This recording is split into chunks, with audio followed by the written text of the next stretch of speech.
Hi, Abby. Hi. It's so good to see you again. Good to see you. Okay. Oh. So, what has been going on since the last time we saw each other?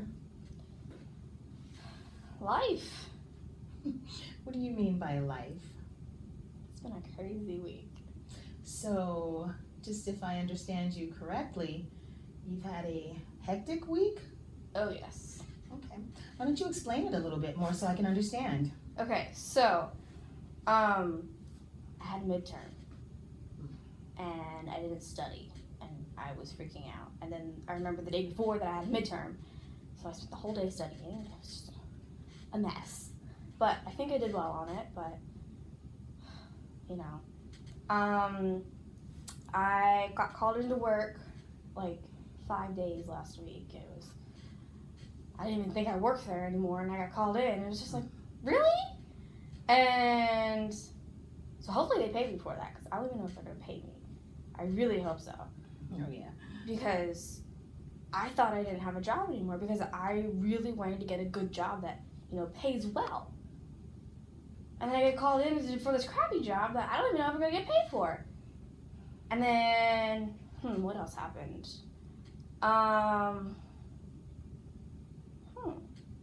Oh, my ex contacted me for just some stupid reason.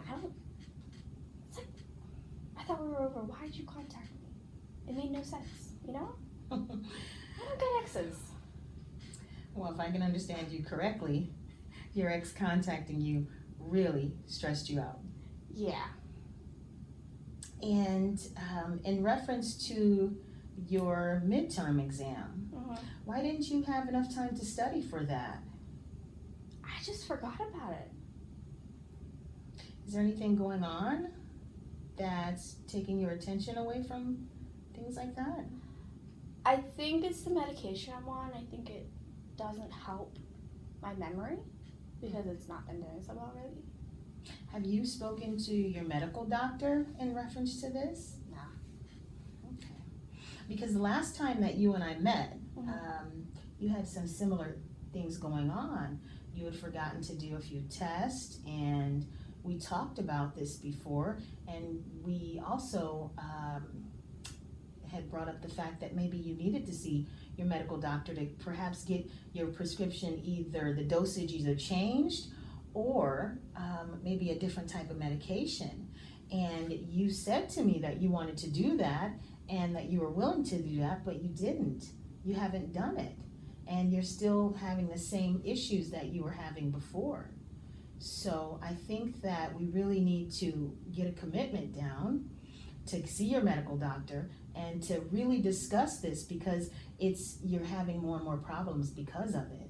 Don't you agree that this is something that should be very important? Yeah. Okay, so before we leave here, before we end our session today, before you leave the office today, we're going to get in contact with your doctor and schedule you with an appointment. Okay. But I need for you to be proactive so that you can actually then go and see the doctor to make sure that you get this addressed as soon as possible. I think once I have an appointment, I'll go. Okay, that's really good. It's just the step of getting the appointment.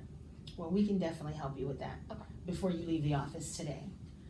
So, how has, besides having a hectic and stressful week, how has everything else been going for you? I remember the last time that we met, you were mentioning that you had some issues with your roommates. Yeah, I think they're adding to my anxiety level, and it's not helping because then I don't sleep at night because I lie awake worrying about everything. And with having roommates, I feel like I have to worry about them, that I have to make sure they're okay. I know I don't have to, but I feel like I have to. That doesn't make any sense. But I feel like even though I'm the youngest one, I feel like I'm the mothery type. So I want to make sure they're okay, and I worry about that, and I worry about them more than I should. So if I can understand you correctly, you feel like you're responsible for your roommates. You're taking the responsibility for them, and it's pretty stressful to you. You're not sleeping, and it's kicking up your anxiety. Yeah. I see. And have you considered maybe moving out of that situation and perhaps either getting a place on your own or finding another roommate situation to be involved in? I don't have the money to do that. I see. And you mentioned that you were looking for another job, but you did get called in for 5 days of work from your job that you had before. Yeah. Do you think that it's possible that you can start saving a little money in between time? Because without the job, how are you paying your rent and everything now? Because you really don't have a Loans. Okay, you're doing loans. Okay. Well, I think that one of the things that you and I should start working on too is trying to figure out how to save a little money. Okay. I think that would be something that you could really benefit from if we work out a plan and see how much money you have coming in and opposed to how much money you're spending, and then we can figure out a small budget and try to put something to the side. In the meantime, with your roommates, I feel like you should try not to take so much responsibility for them, because you guys are all around the same age.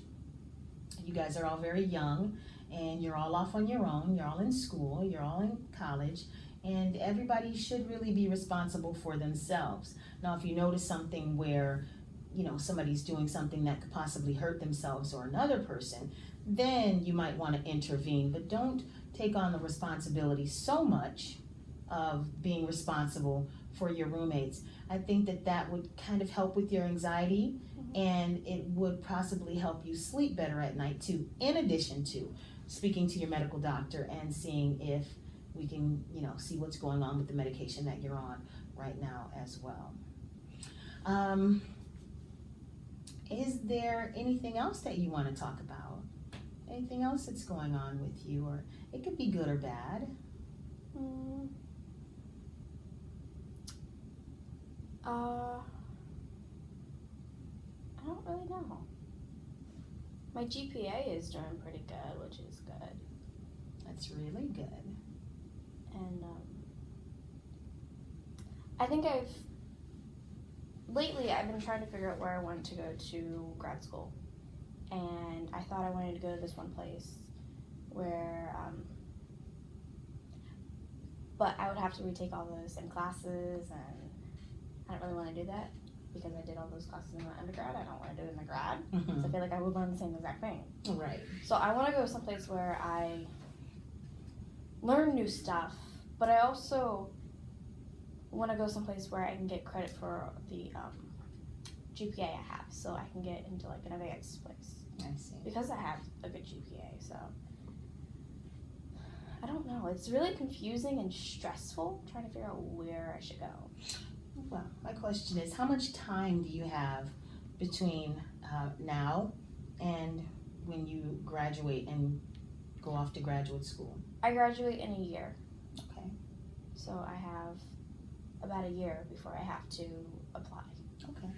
Well, first of all, I want to say I really think that it's wonderful that your GPA is well. That's impressive. Thanks. And you should definitely keep up the good work with that. And I can understand your feelings about, being uneasy, not really knowing what steps to take and where to go, and, you don't want to take all the other classes again, and you want to have a school that will recognize the classes that you've already taken. The best thing about that is that the school is equipped with a lot of counselors and a lot of advisors who are just readily there and available to help you make the best decisions that you can make for your future. And another good thing about this is that you have time. You have time to really, really investigate and really, really sit down and try to figure out what's the best course of action for you. So I think that we should definitely find out who your advisors are on your campus and see if we can get you an appointment and kind of have somebody start pointing you in the right direction.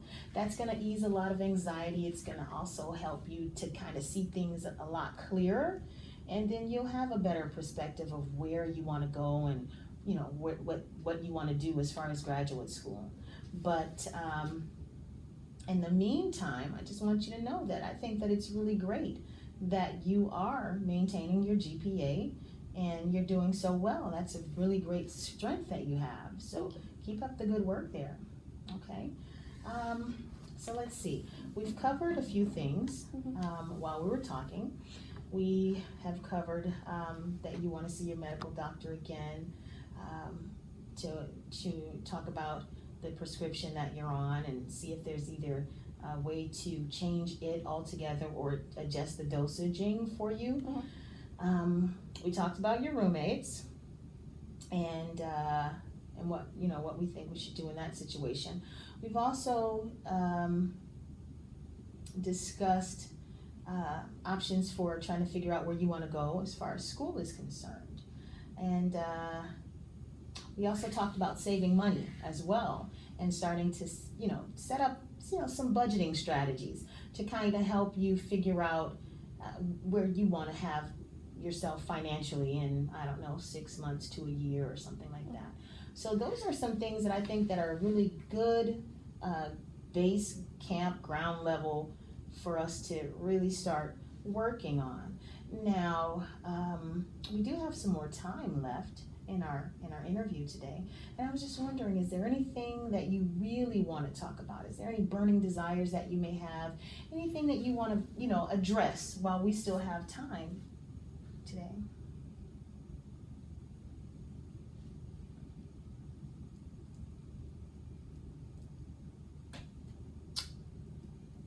I don't really know. It's okay, you have a few minutes to think.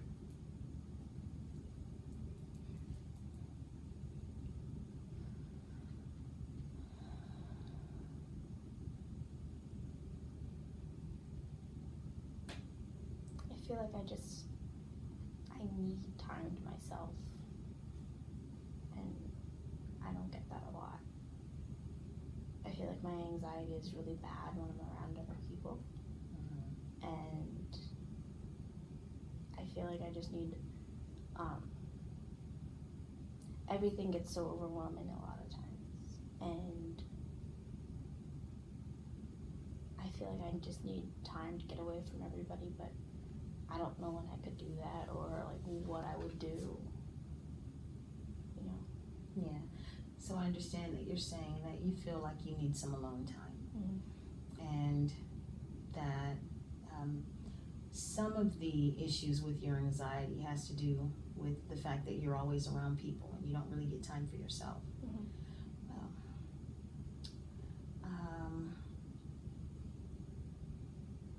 I think it's very important for all of us to have some time to ourselves to kind of adjust and, just kind of be alone. What's your schedule look like at school? A lot of school campuses have a lot of nice scenery, a lot of nice places where you can go, and even though you're in the midst of a crowd of other students, there are places where you can be alone, even when you're in the crowd. So if your schedule permits it, maybe you should just take small chunks out of your day between classes even to sit out on the lawn at your school campus or enjoy a nice walk by the pond, because those little moments can combine together to give us the inner peace that we need. I think that that's another thing that we should write down on our list today, is that you're going to try to find just small bits and pieces of time for yourself, just specifically for yourself, by yourself, and you're going to really make it almost like a mandatory part of your day.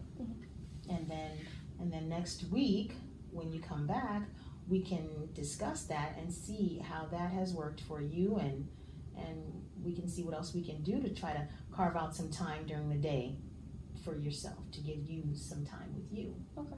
That sounds good? Yeah. Okay. Well, Abby, it's been really good seeing you and talking to you. And before you leave today, I'm gonna give you a list of everything that we've gone over, and we're gonna call your medical doctor and make sure that we schedule an appointment. And make sure that you get in there. And we're also gonna schedule you for another appointment next week. Okay. And then there's gonna be just a little homework for you to do again, like making sure that you can take some time out during the day for yourself, even if it's just at school.